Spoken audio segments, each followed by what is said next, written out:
Hi welcome back to my channel. ఈరోజు కథ 7 అడుగుల పైన 16వ భాగాన్ని వినేద్దాం.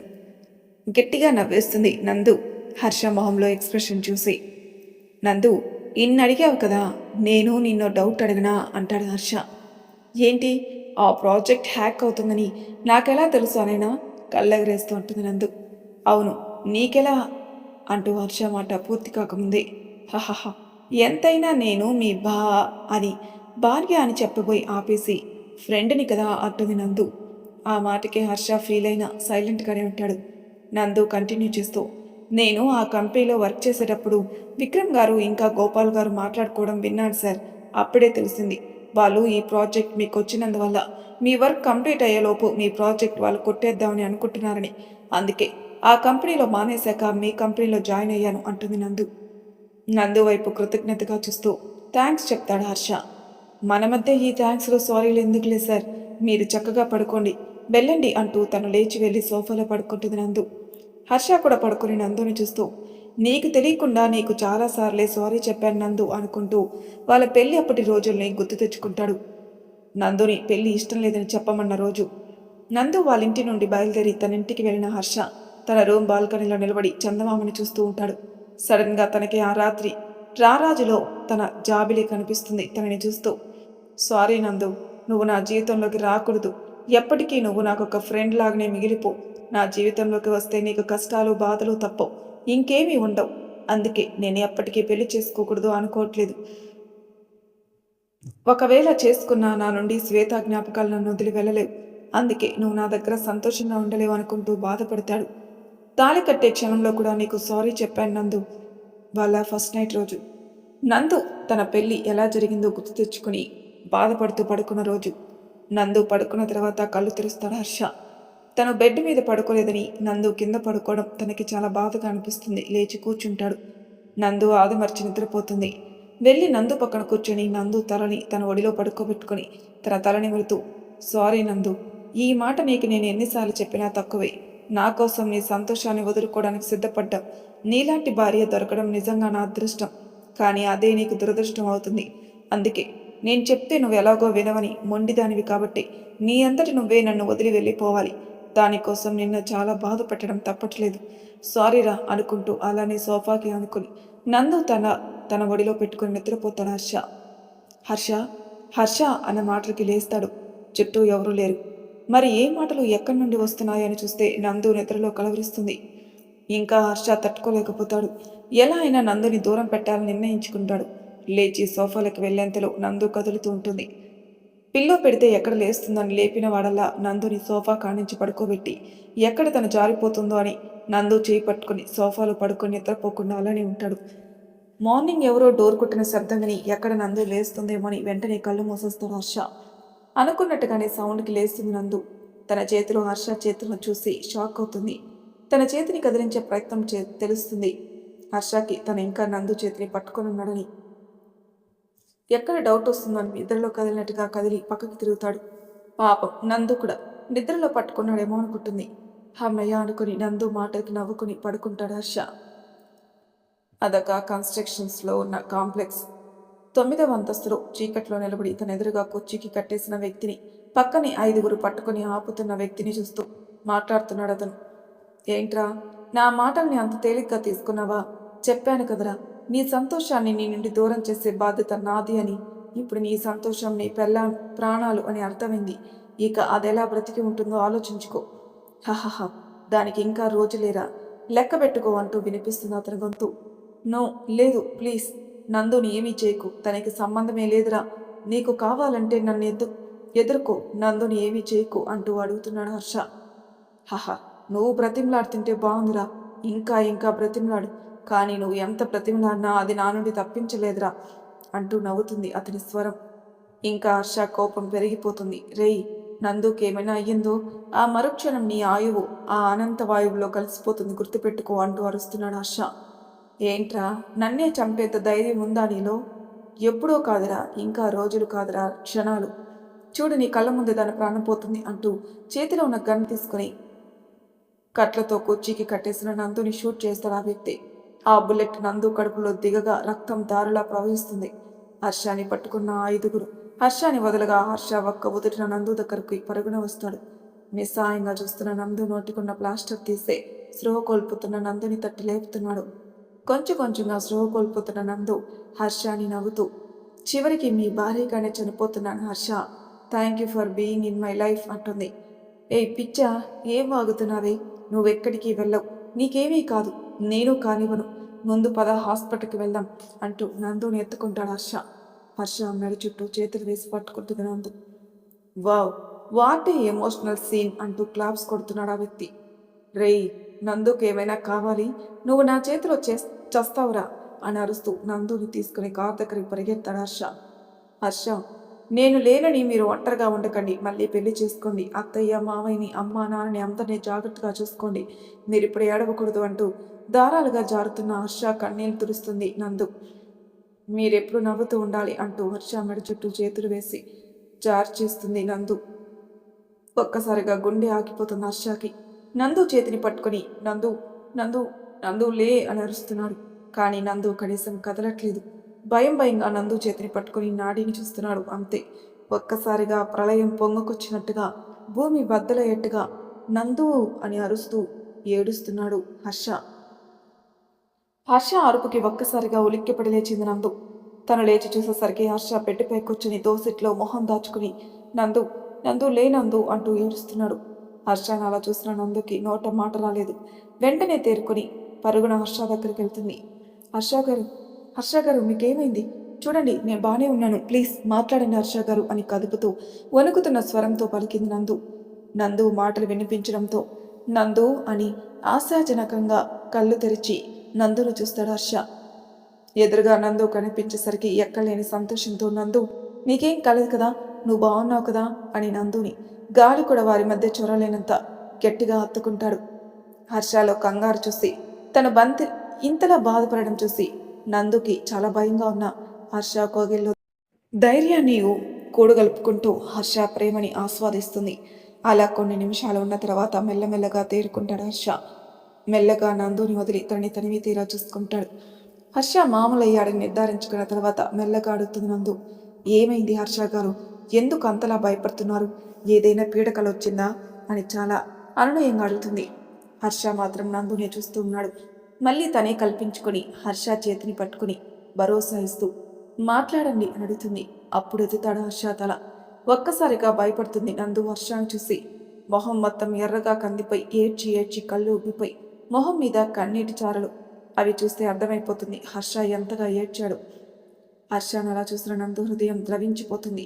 హర్షని హత్తుకుని తను కూడా ఏడుస్తూ, హర్ష గారు అసలు ఏమైంది, మీరెందుకు ఇలా ఏడుస్తున్నారు, ప్లీజ్ చెప్పండి అని అడుగుతుంది నందు. హర్ష కూడా నందుని గట్టిగా పట్టుకుని ధైర్యం కూడబెట్టుకుని, ఏడవకు నందు, నాకేం కాలేదు, ఏదో పీడకలు వచ్చిందంతే, చూడు నేను బానే ఉన్నానంటూ నందు కళ్ళు తులుస్తాడు. అయినా నందు ఏడవడం ఆపదు. నందుని ఉడికించడానికి, ఇదిగో నువ్వు ఇలా ఏడ్చావనుకో, ప్రియతో పాటు నేను వేరే బ్రాంచ్కి వెళ్ళిపోతా అంటాడు హర్ష. ప్రియ పేరు ఎత్తగానే అరికాల్లోని మొదలైన మంట ఎంచక్క బ్రెయిన్ వరకు చేరిపోయి హర్ష షర్ట్ పట్టుకుని, ఇంకోసారి ప్రియా పేరు మీ నోటి వెంట వచ్చిందంటే దాని ఆఫీస్ మొత్తం ఈడ్చి కొడతాను, డెసర్ట్లో తాటాకులు అమ్ముకుని మొహము అది అని వెక్కుతూ తిడుతుంది నందు.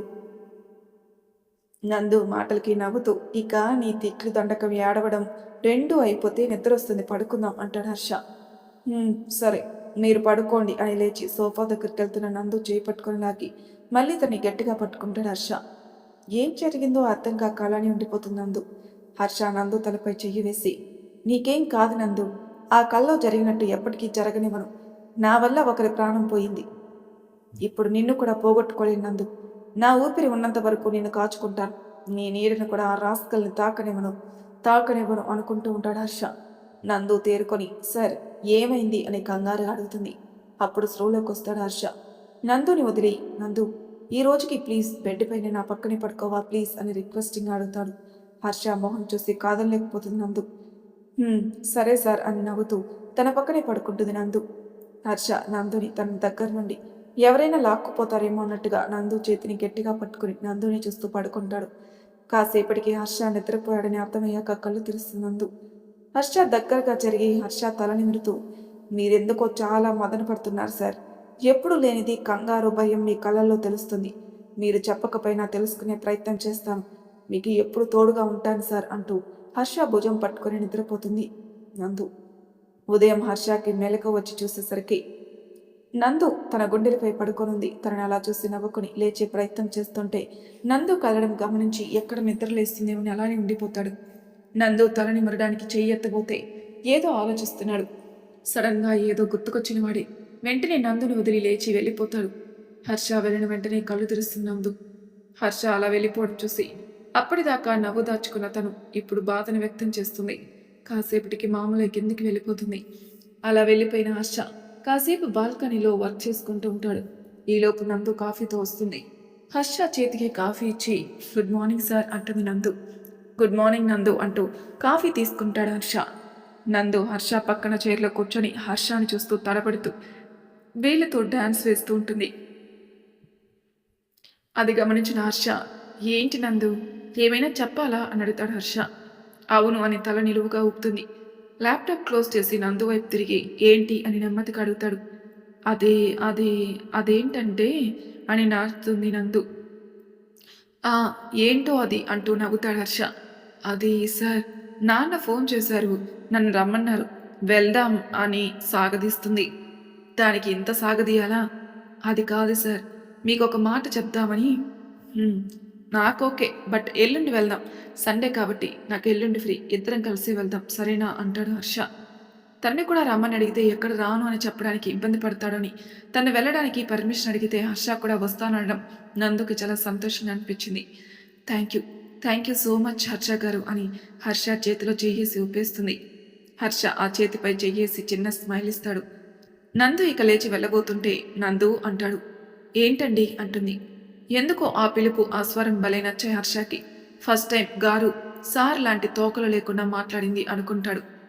మిమ్మల్ని అని కదుపుతుంది. ఆ అది నీకు సర్ప్రైజ్ అంటాడు. సర్ప్రైజా ఏంటో అది. ప్రియాని జాబ్ నుండి తీసేశాను నవ్వుతూ చెప్తాడు హర్ష. ఏంటి తీసేశారా నిజంగానా అంది నందు. "హ్మ్, నిజంగానే అంటూ నందు స్వరంలో ఎందుకు బాధ ఉందో అర్థం కాక నందు ముఖ కవలికలు గమనిస్తాడు. ఏమైంది నందు తనని తీయడం ఇష్టం లేదా? లేదు హర్ష గారు, తను తన టాలెంట్తో జాబ్ తెచ్చుకుంది, అలాంటిది నా కోసమని తీసేయడం ఏంటి అంటుంది నందు. నందు నీకేమైనా అయ్యిందా? తను నిన్న అన్ని మాటలంది, అలాంటి తనని నువ్వు సపోర్ట్ చేస్తున్నావు. హర్ష గారు తన అన్న మాటలు తప్పే ఒప్పుకుంటాను, బట్ తను అలా మాట్లాడడానికి కారణం తన సెల్ఫ్ రెస్పెక్ట్. వాట్? అవును సార్, నేను తనని కొట్టి తిట్టి తన సెల్ఫ్ రెస్పెక్ట్ని అవమానించా. అందుకే తన ఈగో హర్ట్ అయి నన్ను బ్లేమ్ చేసిందంతే. నిజంగానే తను అలాంటిది అయితే తనకి జాబ్ వచ్చేదే కాదు. ఎందుకంటే తనకి జాబ్ ఓకే అయింది, తన కాంటాక్ట్ చూసే కదా అంటూ నవ్వుతూ చెప్తుంది నందు. తన మాటలు విన్న హర్ష విస్మయంగా చూస్తాడు. సో తన్ని జాబ్ నుండి తీసేయకండి సార్ ప్లీజ్ అని రిక్వెస్ట్ చేస్తుంది నందు. నో నందు, ఆల్రెడీ తను తీసేసి 2 డేస్ అయింది. తను నిన్ను ఏ రోజైతే అన్ని మాటలందో ఆ రోజే తన్ని టెర్మినేట్ చేశా. ఏంటి ఆ రోజే చేసేసారా అంది నందు. అంటాడు హర్ష. మరి అని సాగదీస్తుంది. నిన్న మేమెందుకు మాట్లాడుకున్నాం అంటావు అంతేనా అంటాడు ఆశ్చర్యంగా చూస్తూ తల నిలువుగా ఊపుతుంది. "హ్మ్, నిన్న తను వచ్చింది ప్రాజెక్ట్ డిస్కషన్ చేయడానికి, నాతో సొల్లు వేయడానికి కాదు, తన టెర్మినేషన్ లెటర్ తీసుకుని శాలరీ సెటిల్ చేసుకోవడానికి. తమరేమో సగమే చూసి సీరియస్గా వెళ్ళిపోయారు అంటూ నవ్వుతాడు. నే నేను చూసిన విషయం మీకెలా తెలుసు అని అడుగుతుంది నందు. హర్ష నవ్వుతూ సీసీ కెమెరా విజువల్స్ నా క్యాబిన్లో చూడొచ్చు అంటాడు. ఓ, అంటే మీరు నన్ను అబ్జర్వ్ చేస్తున్నారన్నమాట నవ్వుకుంటూ అడుగుతుంది నందు. ఆ మాటకి తడబడతాడు. నవ్వుకుంటుంది నందు. అయినా మీ ఆడవాళ్ళు చూసిందే నమ్ముతారు కానీ మేము చెప్పేది ఎప్పుడైనా వింటారా? కనీసం ఏంటని అయినా అడుగుతారా అని నిట్టూరుస్తాడు హర్ష. మీ ఆడాళ్ళు అంటున్నారు, ఎంతమందిని గమనించారేంటి అని కళ్ళెగరేసింది నందు. అమ్మ తల్లి, ఏదో సినిమా నోలొచ్చితో అన్నాను తల్లి, నువ్వు సాగదీయకు అని చేతులెత్తేస్తాడు హర్ష. నవ్వుకుంటుంది నందు. "హ్మ్, సరే వెళ్ళు, ఆఫీస్కి టైం అవుతుంది అని టాపిక్ డైవర్ట్ చేస్తాడు. వెళ్తాను కానీ ప్రియా సంగతి చెప్పండి ముందు అంది నందు. చెప్పేదేముంది, షీఈస్ టర్మినేటెడ్ అంతే. ప్లీజ్ హర్ష గారు తనని తీసేస్తే నాకు చాలా గిల్టీగా ఉంటుంది. మీకు అంత ఇష్టం లేకపోతే వేరే బ్రాంచ్కి పంపండి ప్లీజ్ ప్లీజ్ ప్లీజ్ అని క్యూట్గా బ్రతిమలాడేసరికి ఒప్పుకుంటాడు హర్ష. థ్యాంక్ యూ సార్ అని నవ్వుతుంది నందు. ఇందులో హర్ష ఫోన్ రింగ్ అవుతుంది. కాల్ లిఫ్ట్ చేసి చెప్పరా శత్రు, ఏమైనా తెలిసిందా అంటాడు హర్ష. శత్రు చెప్పింది విని వాట్ అని కంగారుగాడికి నందు వైపు చూస్తూ ఓకే ఓకేరా నేను కనుక్కుంటాను. నువ్వు మాత్రం వాడిని వీలైనంత త్వరగా పట్టుకో.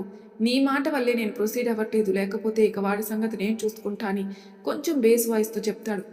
"హ్మ్, ఓకేరా, నువ్వు వాడి ఫోటో పంపించు, నేను చూసుకుంటా అని చెప్పి కాల్ కట్ చేస్తాడు హర్ష.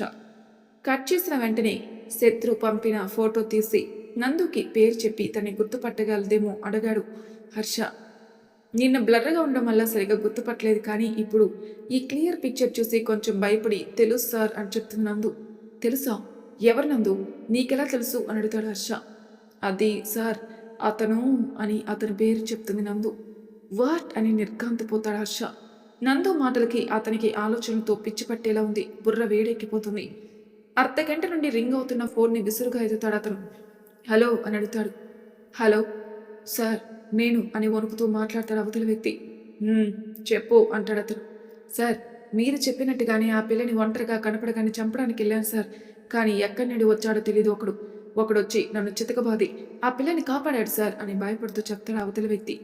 వాట్ అంటే వాడు నిన్ను చూశాడా? కంగారుగా అడుగుతాడు అతను. లేదు సార్, నేను మాస్క్ వేసుకున్నాను, అతను నన్ను చూడలేదు, పైగా అక్కడ సీసీ కెమెరాలు కూడా లేవు అంటాడు అవతల వ్యక్తి. ఓకే, అయినా ఇప్పటి వరకు నాకు ఇన్ఫార్మ్ చేయకుండా ఎక్కడ చచ్చావు అంటూ విరుచుకుపడతాడు అతను. సారీ సార్, వాడు కొట్టిన దెబ్బలకి నా చేయి విరిగింది, కాల్ కూడా బెనికింది, ఒళ్ళు నొప్పులు తగ్గితే ఇప్పుడే మీకు కాల్ చేశాను సార్ అంటూ భయంగా చెప్తాడు అవతల వ్యక్తి. సరే సర్లే, నువ్వు ఇక ఇక్కడ ఉండడం సేఫ్ కాదు, నువ్వు ముంబై వెళ్ళిపో, ఎవరికి అనుమానం రాకుండా ఉండు, లేకపోతే అదే నీకు చివరి రోజు మైండ్ ఇట్ అని వార్నింగ్ ఇచ్చి కట్ చేశారు అతను. పెళ్ళం అంటే చాలానే ప్రేమ ఉన్నట్టుండి హర్ష, కాపాడుకో, ఎన్ని రోజులు కాపాడుకుంటావు నేను చూస్తా, అయినా నువ్వు ఇలా భయపడుతూ బ్రతుకుతుంటే భలే ఉందిరా అహహ అని నవ్వుకుంటూ ఉంటాడు అతను. మరి తర్వాయి భాగంలో ఏం జరుగుతుందో నెక్స్ట్ ఎపిసోడ్లో తెలుసుకుందాం. అంతవరకు నా ఛానల్ని సబ్స్క్రైబ్ చేయని వాళ్ళు ప్లీజ్ సబ్స్క్రైబ్ చేసుకోండి, లైక్ చేసి షేర్ చేయండి, మీ అభిప్రాయాలు నా కామెంట్ రూపంలో తెలియజేయండి. Thank you for listening.